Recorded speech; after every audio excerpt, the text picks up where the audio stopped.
So in recent past, there's a huge popularity in A2 milk. So it's just a milk which lacks beta casein protein, or in other words, it can be the milk from a pure cow without any genetic modification. So in a more Indian term, it is the milk of a desi cow. So there have been a lot of forefront spiritual leaders who have been promoting this.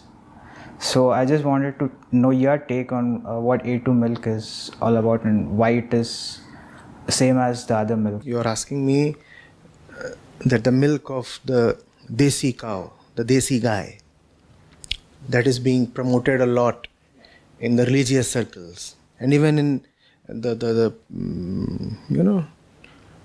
downtown cultural circles. You are talking specifically about India? Specific to India. About India. Okay. It's quite funny actually, you see.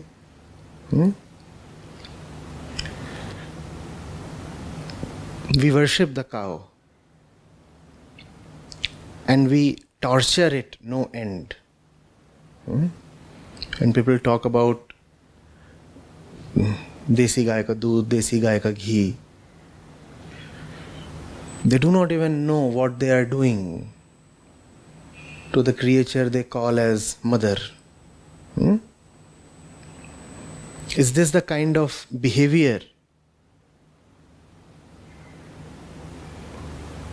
you mete out to your mother? Milk her, put a noose round her neck, leash her to a pole or something, or to a nail, and then keep milking her, artificially inseminate her, and then leave her to her fate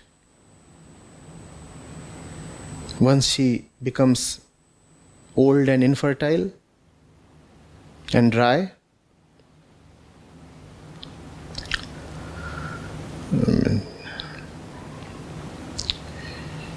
In the name of worshipping the cow, we have done great injustice to the cow.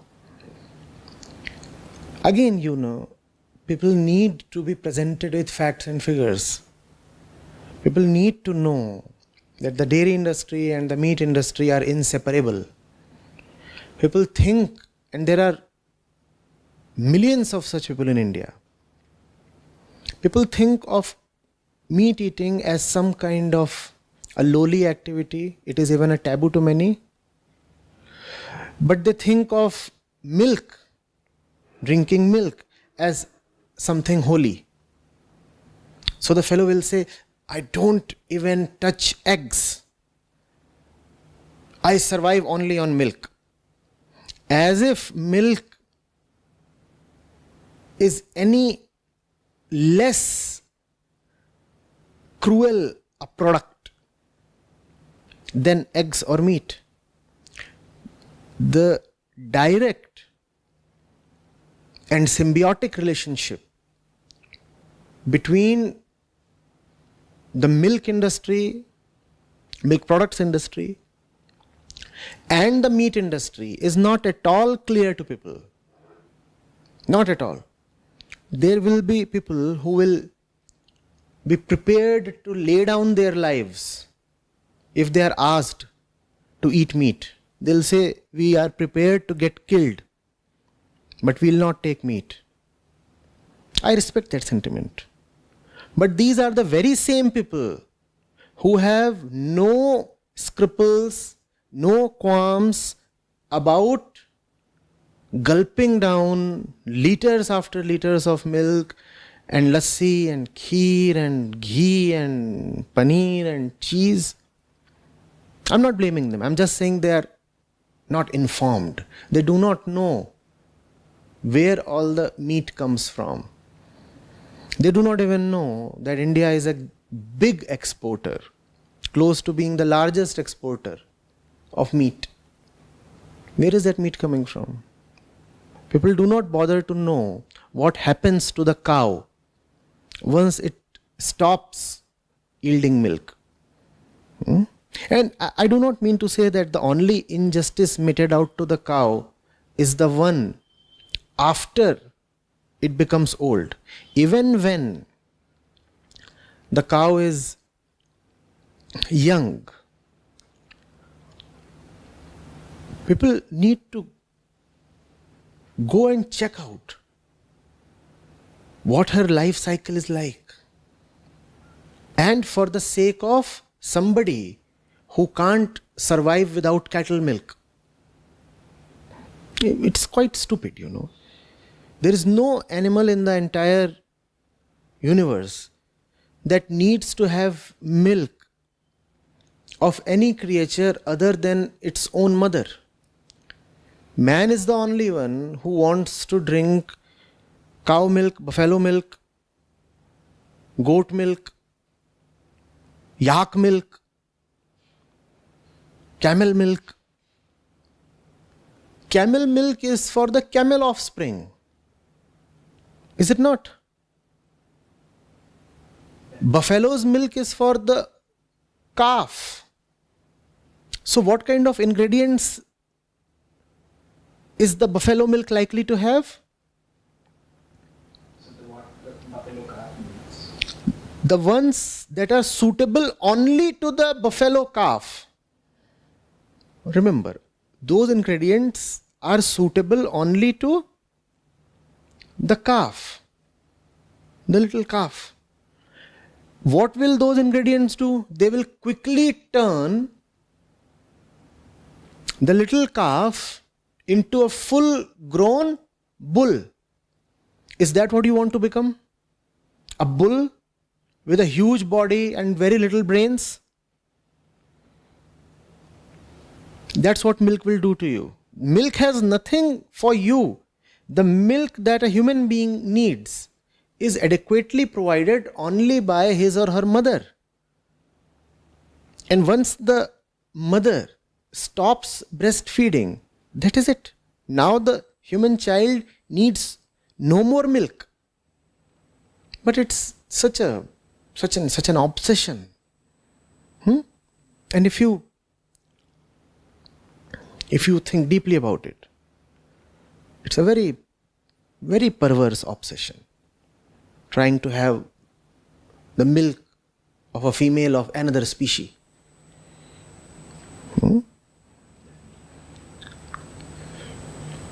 There is nothing holy at all about selectively using only the milk of the desi cow. Nothing at all. It is as bad as going for any other kind of milk, and going for any kind of milk is as bad as meat consumption. It has to be squarely understood. I know what I'm saying would shock many, even offend many, but it's all right. Facts need to be demonstrated. Somebody needs to speak things out.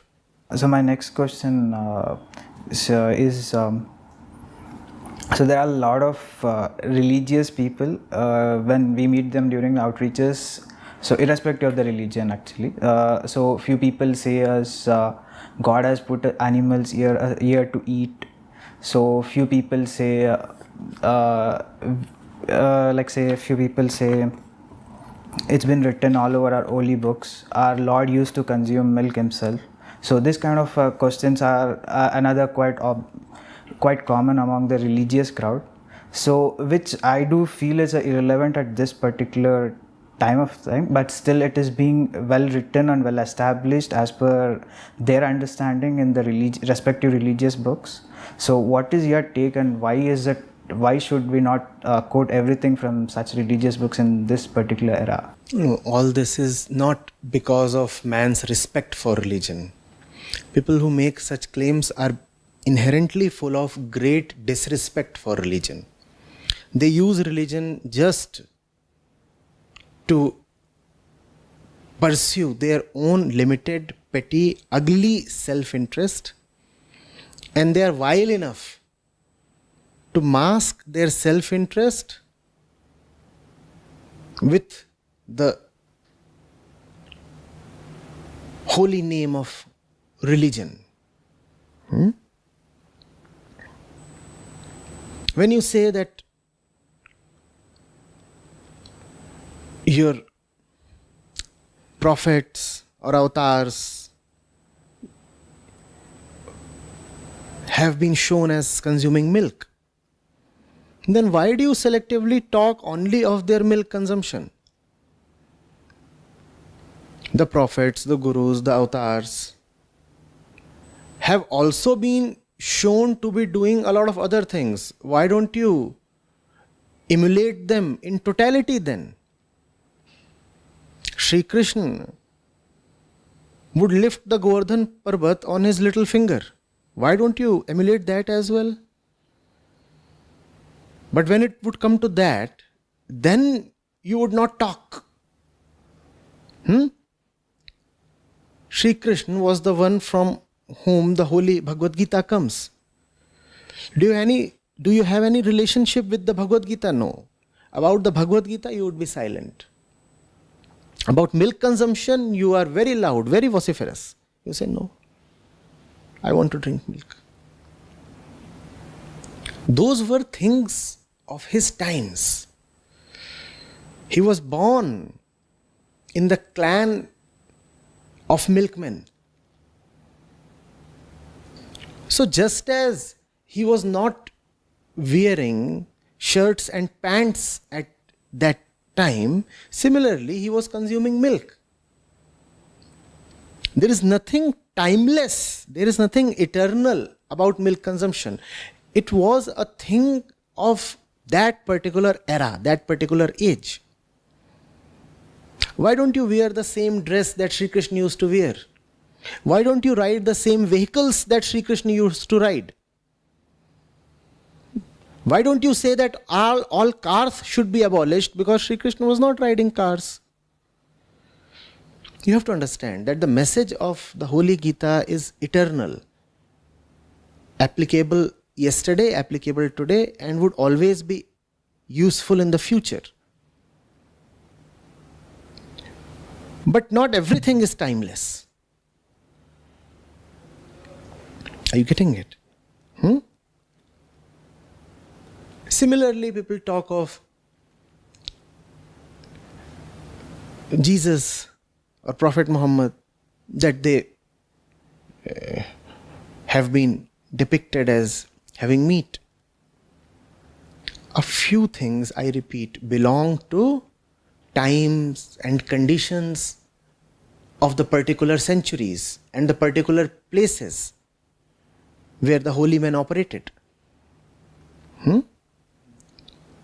They would obviously speak the language of their times, eat the food of their times, wear the dresses of their times, use the transportation of their times.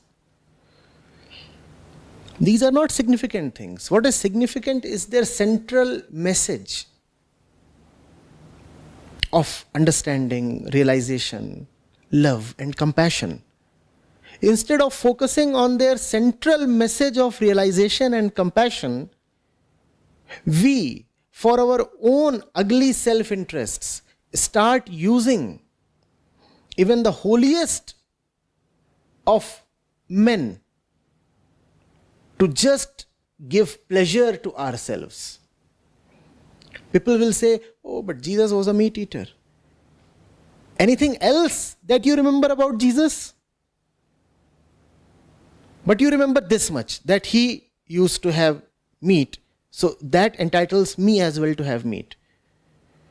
And nothing else do you remember from his life, right? So don't you see that it is not out of respect for Jesus, but out of your unending greed and lack of self-control and total lack of love and compassion that you do what you do, and you are unnecessarily taking the name of the great and holy men. So Guruji, it is factual whatever you said, but why does most of the spiritual and religious leaders shy away from spreading this message? If somebody doesn't want to speak the truth, then you know who that person is. Because if you are in the business of pandering to the masses, pleasing people, then you cannot afford to displease them, let alone offend them. A shopkeeper is surely not in the business of telling the truth. The shopkeeper's business is to sell his goods. And that's what most gurus of today are. They have to sell their goods. Many of them have online stores as well, actually, literally. So when that's what you want to do, how can you afford to antagonize a big chunk of population? And you would never do that if you are especially looking to target the Western audience as a guru. Because the Western world is all meat-eating world. Meat-eating, but full of dollars. Meat dollars. Meaty dollars. Very meaty dollars. And gurus love to fly abroad and collect those dollars. How will you tell the meaty dollar that meat is bad? So they will either keep mum on it or would even indirectly support it. Someone would say, meat eating is not all right, but you can have, some chicken you can have, some fish you can have. What kind of lowly advice is this? Shameful.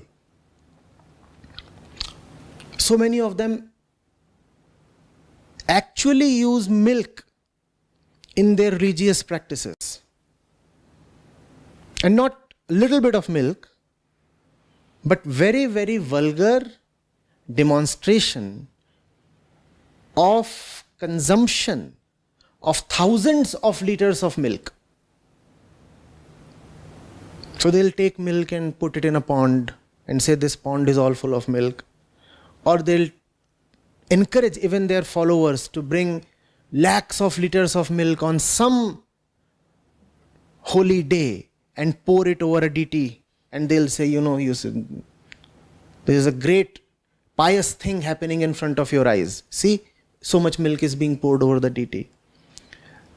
These are not gurus at all. So the question itself is misplaced. When you say, why are gurus not talking of the meat industry? Why are gurus not talking of... They cannot. Just as a politician cannot talk against the people. A politician can talk against another politician, correct? But can a politician talk against the electorate? He cannot do that. All politicians abuse each other. But does any of them ever raise a finger at the public? They cannot do that. Their entire business is based on pleasing people. So same with the gurus. So my next question is, a lot of social justice movements in the past. So take example of our freedom struggle. So a lot of them involved a non-violent civil disobedience, say satyagraha. So should vegan movement should be following the footsteps of having more of a non-violent form of civil disobedience? What exactly do you mean by that? I want to know your personal take on what civil disobedience. What do you mean by civil disobedience? What do you visualize? Civil disobedience is breaking a certain part of the law. Say, a very simple example can be trespassing into a private property and exposing an animal being cruelly killed, or exposing the industry. I think it's your moral and spiritual responsibility to do that. And in the age of sting operations, I don't know how you can even call it illegal.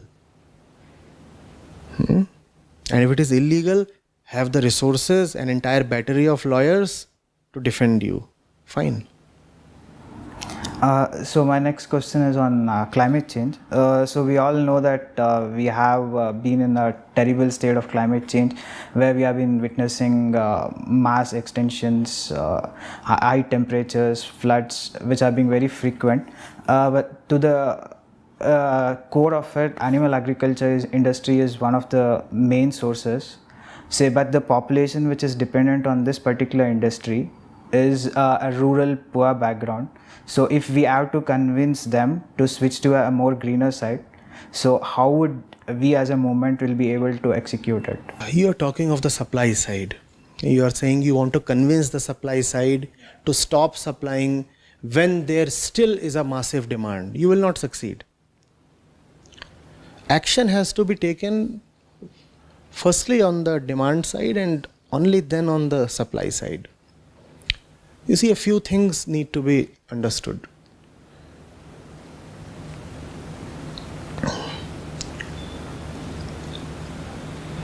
Why did this entire huge spike and spike after spike in meat consumption come first after all? Because it became fashionable. And there was a lot of propaganda around it, correct? People just followed. You too will need to propagate. You too will need to publicize. When I say you, I do not mean you as separate from me. I am with you.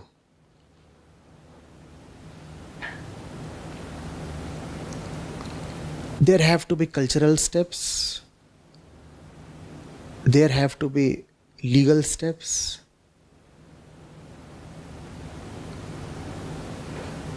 There has to be action in the financial domain.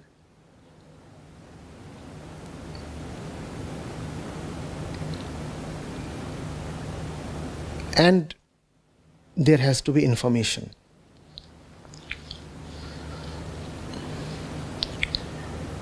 The meat eater must not be able to hold a place of pride in popular culture.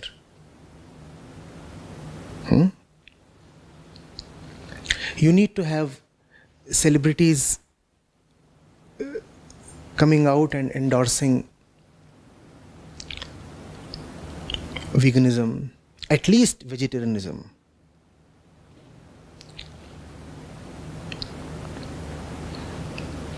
You need to show the good guy in popular media, in the movies, as a vegan guy. It is very important. I'm talking of practical steps.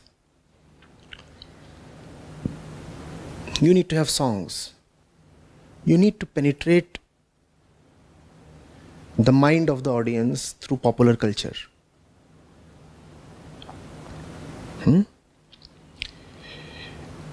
And on the harder side, you have to realize that every meat eater is actually being subsidized, greatly subsidized by every non-meat eater. This is injustice. This is direct stealing of money, pinching of money from the pocket of the vegetarian or the vegan to subsidize the meat eater. When you eat meat, when you eat chicken, you are actually not paying for the environmental damage that your plate of meat has caused. You're not paying for the climate change. You're not paying for the biodiversity depletion. You're not paying for the loss of tropical jungles, green cover, nothing. None of that has been factored into the price of your tandoori chicken. But the cost is enormous. So somebody is bearing that cost. Who is bearing that cost?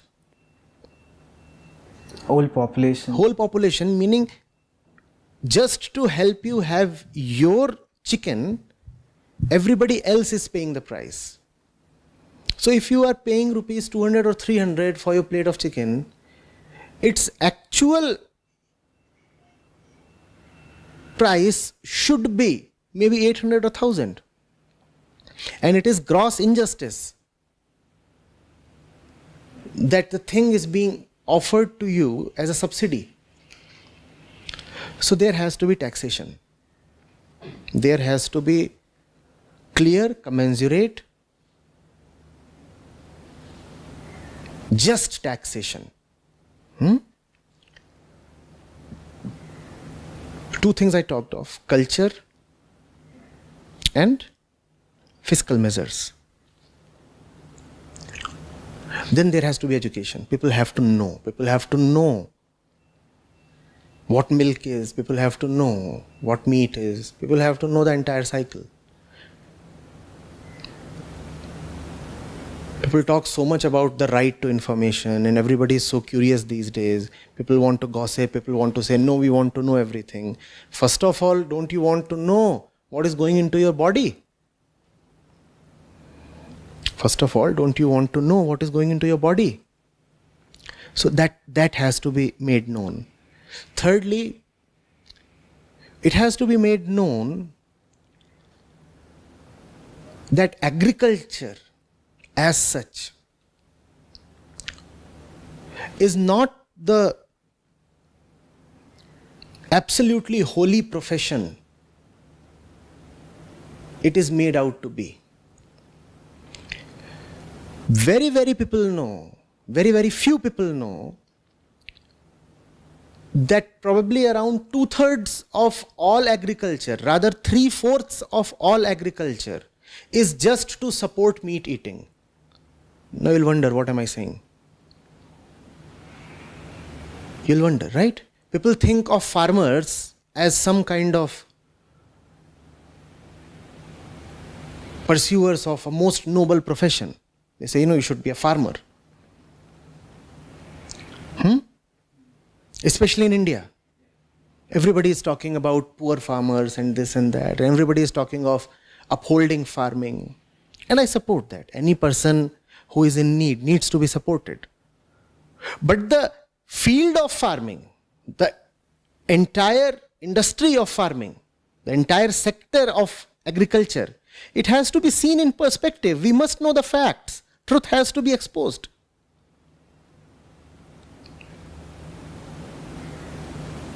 Out of every 4 kilograms of grain that comes out from the farmer's field, 3 kilograms goes towards feeding animals so that they can be slaughtered and the meat eaters can have their meat. That's the reality of agriculture. On one hand, we talk so much about preserving forests. And if forests go, then the habitat of so many species just disappears. You need not physically eliminate those species. You just need to cut the forests down. And those species are gone. Now, why are the forests disappearing at such a huge rate? Do you know, even as we are talking, how many acres of forest has been cleared off in the last 1 hour itself? Can you even imagine? Now go find out. You'll be startled. Even as we are discussing this, at an unimaginable pace, trees are being felled. Unimaginable pace. Why are those trees being felled? So that there can be more agriculture. That agriculture goes towards feeding the ever-increasing population, because we cannot live without kids. Further, we cannot live without our chicken wings and chicken burgers and mutton this and beef that. We do not even know that to get 1 kilogram of chicken or mutton or beef, you require probably 20, 30 or 40 kilograms of grains. So most of the grains that is being raised in the farmers' fields is for the purposes of meat. That is something people must know. You cannot just blindly keep on talking of agriculture as something so holy and pious and natural. Are you getting it? Then the kids. Reach out to them. It has to be a holy war.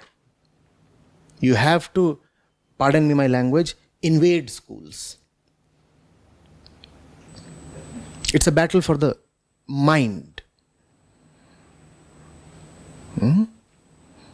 The kid must grow up knowing fully well that it's monstrous to kill an animal to eat it. Are you getting it? And that would require a change in the entire value system of the kid. Veganism cannot succeed if you just keep talking of animals. You keep saying, oh, it is bad to look at animals as a commodity, it is bad to exploit animals. No.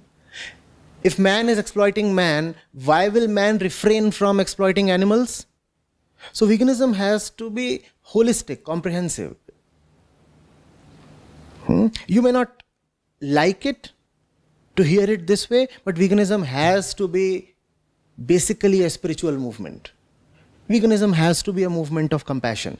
And when compassion comes, you will not be compassionate towards merely the animals. When compassion rises in you, then you will be compassionate towards everything, everybody, and yourself. First of all, you will cease to be cruel towards yourself, which most people are. So veganism needs to broaden its scope. You say, oh, it's bad to treat animals that way, this way. One should not use leather. But what if somebody has been conditioned to draw pleasure from tormenting the other? And there are many such people. There are cuisines around the world where animals are eaten alive. You like to have an octopus, a living octopus, on your plate, and then you take the octopus and you take it in. There are people.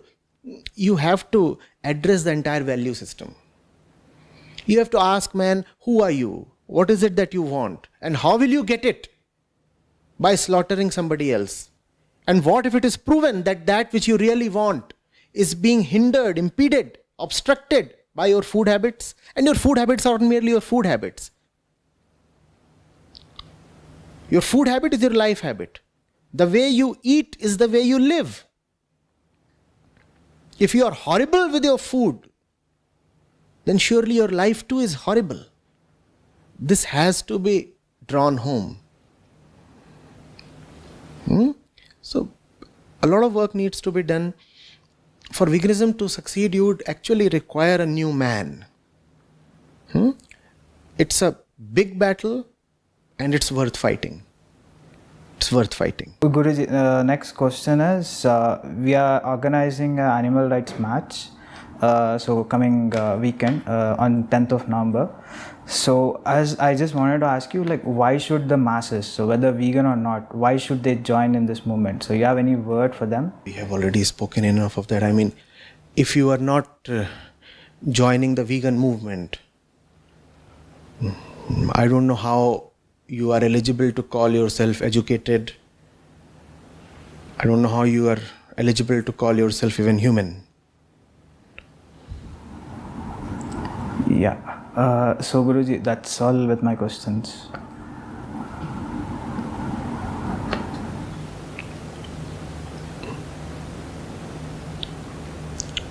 Street activism is wonderful. My advice is, do not forget that you have to be educators first. It is a battle for man's mind. Not to capture it, but to cleanse it.